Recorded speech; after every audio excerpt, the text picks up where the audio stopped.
Hello, everyone. Welcome back to DORM5, and also welcome back to this final episode of our mini series. As most of you already know from the previous episodes, I am Omar Lunar, and I'm a graduate student in the College Counseling and Student Development Program at Sousa Pacific University, or APU. I am currently a grad assistant for the Office of Accessibility and Disability Resources at APU. And today's final episode, we will be learning about vocational rehabilitation and your appeal rights. To learn this and much more, let's welcome back to our guest, Dr. Carmen Varela, the Director of Accessibility and Disability Resources at APU.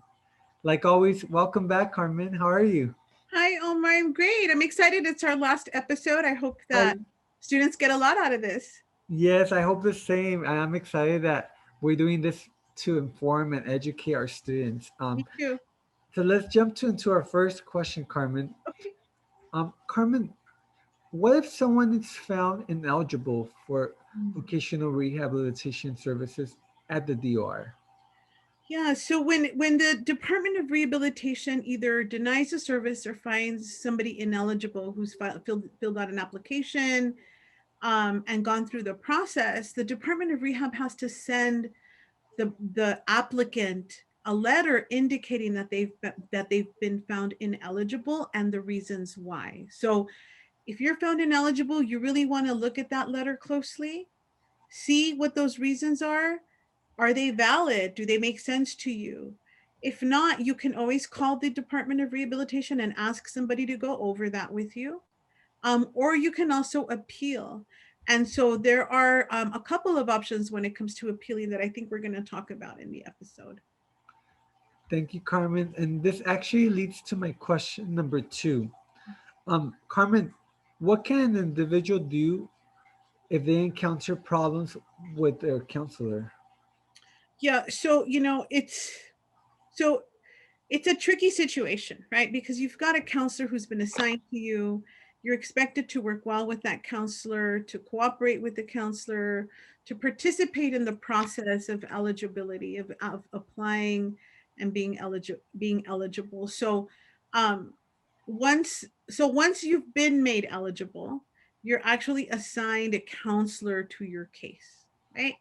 And if for whatever reason your counselor isn't responding to you, is it you're making requests and they're not responding, or they're not responding appropriately, or they're not really taking into consideration what you're saying? I think I always suggest that you talk to your counselor first about your concerns. If you feel like you can't work that out, then I would either ask to speak with the supervisor or have a supervisor in your meeting.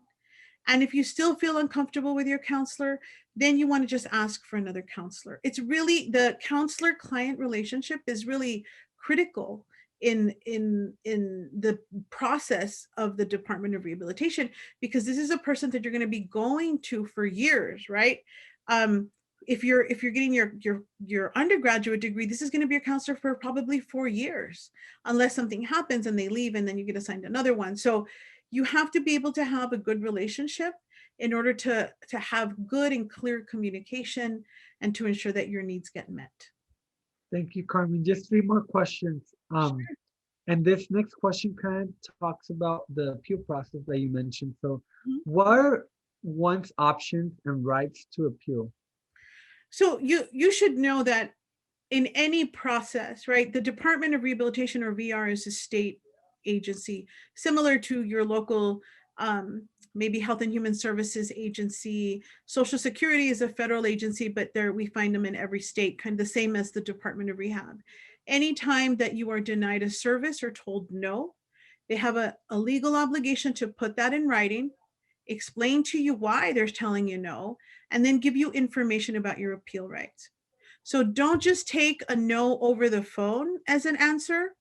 Don't not follow up, right? Don't just take that no for an answer. Figure out what's happening. Um, File an appeal. The Department of Rehabilitation has their own appeals process.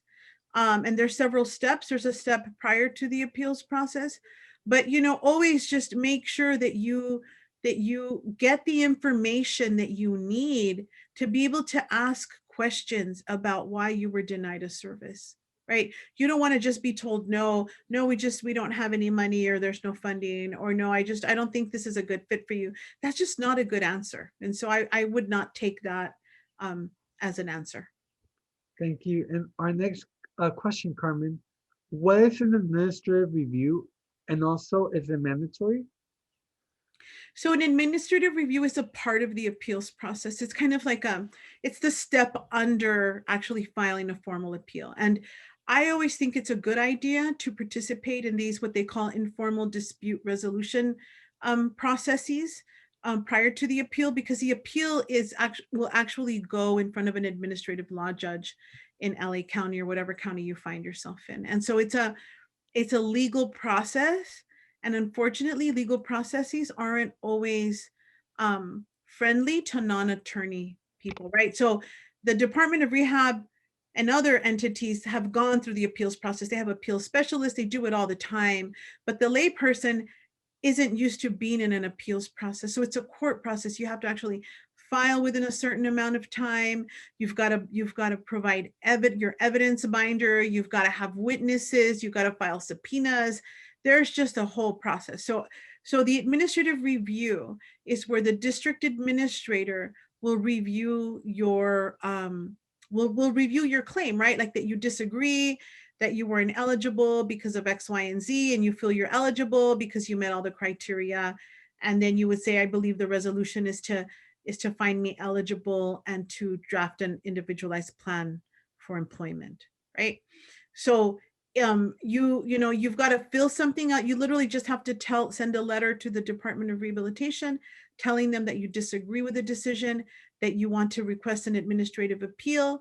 Then you'll get a response back, and then you'll meet with the district administrator, and then you will be able to talk that out, and then they'll make a decision. If at that point, after that, they still say no, then I would file for an appeal, but I would also seek assistance. And you could seek assistance through your local clients assistance program. In California, you can find the CAP advocates are housed within Disability Rights California, and you can ask them for assistance or for guidance through the appeals process. Thank you, Carmen. Our final question, what happens at an administrative review? So in the administrative review, you typically just get a chance to talk over your concerns, right? And at that point, you can actually ask questions about why you were found ineligible, and you can ask them for evidence of that, right? So how did they make that determination? What do they have to show that you're ineligible?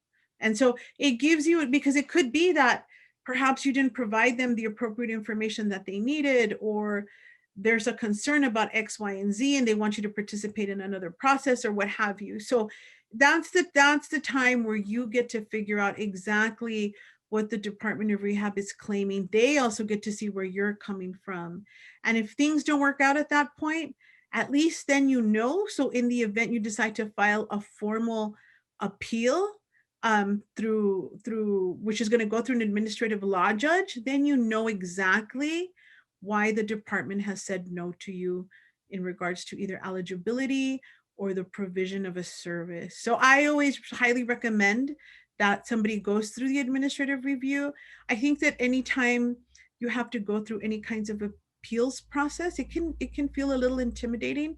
So know that you can always take somebody with you. You can have some support, a support person, either your friend, a neighbor, a colleague, whoever, just to be there with you, right? For that extra level of support. And don't feel intimidated. Just remember, it's your right to have an appeal. It's your right to have information about why you were denied such a critical service. And so, yeah, that's kind of how it goes. It's really informal. It's really a one-to-one meeting with the district administrator with the Department of Rehabilitation. Thank you. We have came to the end of our final episode of DORM5. I want to thank you, Dr. Carmen Varela, for joining and informing us about vocational rehabilitation. I'm sure many of our students here at APU will really benefit from all this information. And I also want to thank every single one of our audience for taking the time to watch our videos and learning through us about vocational rehabilitation. But before we leave, I do want to remind everyone that attached to our videos, there will be a DOR toolkit in which you all can get all the information and much more about vocational rehabilitation. Thank you all once again, and I wish you all the best. Thank you, Carmen. Thank you, Omar. Bye, everybody. Bye. Thank you.